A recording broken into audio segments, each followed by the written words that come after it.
లో ఉన్నాను. అదే getup. It's very interesting film.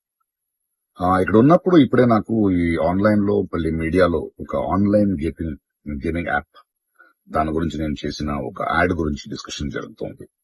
అందరినీ ప్రశ్నించి నేను సమాధానం చెప్పాలి కదా, ఎందుకంటే చాలా మంది క్వశ్చన్ చేస్తున్నారు మీరు ఎలా చేస్తారని. అది ఒక 2016 ఒక 9 years బ్యాక్ ఇలాంటి ఒక యాడ్ నా దగ్గరకు వచ్చింది. నేను చేశాను, నిజం. ఆ తర్వాత కొన్ని నెలల్లోనే అది తప్పని నాకు అర్థమైంది. వాళ్ళు మళ్ళీ 2017 లో దాన్ని ఎక్స్టెండ్ చేస్తానంటే, లేదండి ఇది తప్పు, తెలియక చేసేసాను, బట్ చేసేసాను కాబట్టి అగ్రిమెంట్, మీరు దాన్ని రిలీజ్ చేసి తీరాలి, బట్ 2017 నుంచి మీరు వాడకూడదు, నేను రాను అని చెప్పేసి.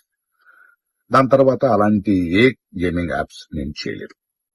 2021 లో కూడా ఆ కంపెనీ ఇంకో కంపెనీకి అమ్మేసి వాళ్ళు దాన్ని ఏదో సోషల్ మీడియా ప్లాట్ఫామ్ లో యూజ్ చేస్తే నేను వాళ్ళకి నోటీసులు, వాళ్ళకి ఈమెయిల్, మళ్ళీ వాట్సాప్ లో పంపించి, లేదండి ఇందులో నేను లేను, ఇది చేయకూడదు, కాంట్రాక్ట్ అయిపోయింది, ఇది తప్పు అని కూడా చెప్పాను. వాళ్ళు ఆపేశారు. ఇప్పుడు అది మళ్ళీ రీక్ అయింది. దానివల్ల ఈ సమాధానం పోలీస్ డిపార్ట్మెంట్ నుంచి నాకు ఇంకా ఏది రాలేదు. వస్తే వాళ్ళకి నేను సమాధానం చెప్తాను, బట్ మీకు సమాధానం చెప్పాల్సింది నా బాధ్యత.